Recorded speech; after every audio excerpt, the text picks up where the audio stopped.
Edward Evelyn Green, written by Venetia Barrington. Edward Evelyn Green was born on the 22nd of March 1842 in Woburn, Bedfordshire, the youngest child of John Green, a successful solicitor, and Frances, his devoutly religious wife. Edward was given a double-barrelled name, Evelyn Green, in memory of his maternal great-grandfather, Reverend Thomas Evelyn. At the age of 15, Edward moved with his family to Berristead, a large house with an adjoining farm and 40 acres of land in the village of Eversholt, on the opposite side of the historic Woburn estate. He immediately formed a strong attachment to his new home and its rural setting, surrounded by fields and countryside. Edward was tutored privately at home until the age of 16, and then sent away to finish his education at St. Peter's College, Radley. His family felt this to be a suitable choice for a child of Edward's delicate disposition. Founded only a decade earlier in 1847, Radley was a new type of school for boys based on Christian principles of brotherliness, reinforced by the beauty of the environment and of the furnishings and objects which surrounded them. On leaving school, Edward took up an apprenticeship with an engineering firm in Manchester. Life in Manchester following the Industrial Revolution was a stark contrast to life at Radley and his home in Eversholt. His sensitive and artistic nature made it difficult for him to adapt, and he often felt like a square peg in a round hole. To his credit, Edward endured his apprenticeship for 8 years, learning to appreciate the creative aspects of engineering and spending his spare time drawing, painting and learning music. In his mid-20s, he decided it was time to follow his heart and pursue his artistic interests.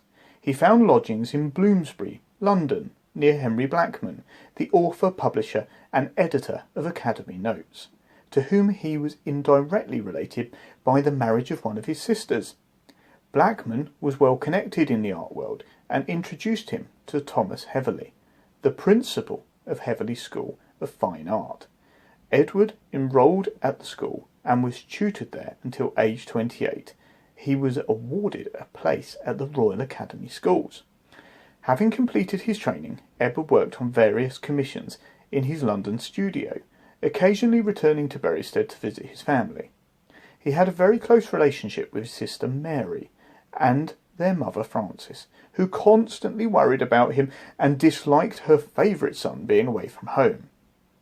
After Frances's death in 1875, no longer feeling restrained by his mother's anxiety, Edward took the opportunity to explore Europe and embarked on a grand tour of France, Italy and Germany, returning to England in 1877.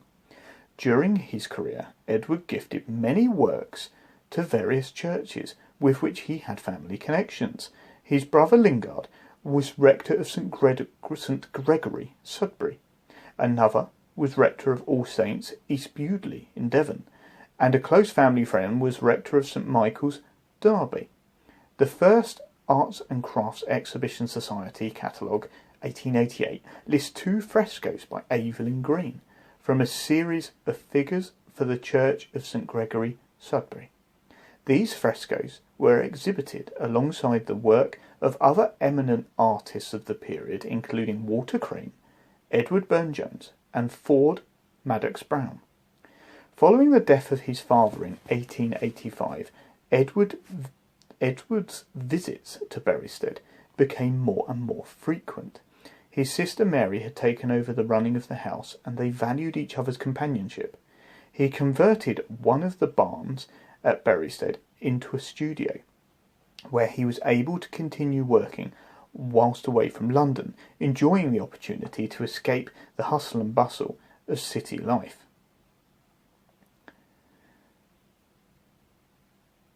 By the early 1900s, Edward was approaching his 70s. He had received permission to decorate the interior walls of Eversholt Church, but was no longer young enough nor had the desire to climb ladders and spend long hours working on scaffolding. Instead, he painted biblical scenes in sections on huge canvases in his studio, which were then transported to the church and mounted on the walls. At first glance, visitors to the church assume they are murals painted in situ. The last known work Edward completed was a 3-foot bronze statue of St. Michael the Archangel, patron saint of soldiers. He gave it as a gift to stand atop the newly erected war memorial that commemorated the villagers who had lost their lives in the Great War, and later the Second World War. The statue was unveiled at a ceremony in 1821. On the 5th of August 1930, Edward Evelyn Green died, aged 88, with Mabel at his side. He was buried with his parents and sister Mary in the churchyard of St. John the Baptist, Eversholt, not far from the south door and within sight of the war memorial. Few of his works survive to this day, other than those he gifted to the church and village he was proud to call his home. For nearly 100 years, the church interior has provided a gallery for his work and memorial of his life, hidden away in the Bedfordshire countryside. There was very little information available about the life and works of Edward Evelyn Green until a few years ago.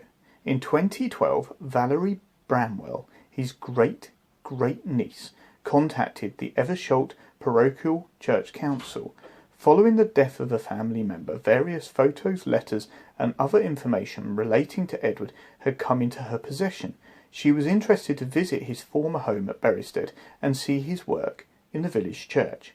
The PCC put Valerie in touch with me, and I had previously done some research and recording of Edward's artefacts. We met and had a most enjoyable couple of days together, visiting Berristead and viewing his work. We shared our notes and subsequently put together a printed booklet that is sold to raise funds for the church. It was wonderful at last to know the history of one of the village's greatest benefactors, whose creative legacy is such an integral part of our church. It was with a heavy heart that I recently wrote to Valerie to let her know that in June 2019 our beautiful bronze statue of St. Michael was stolen from atop the village war memorial. Despite the fact the village launched a media campaign to try to find its whereabouts and retrieve it, so far we have been unsuccessful. All we can do now is hope that one day St. Michael will find his way home to our Bedfordshire village.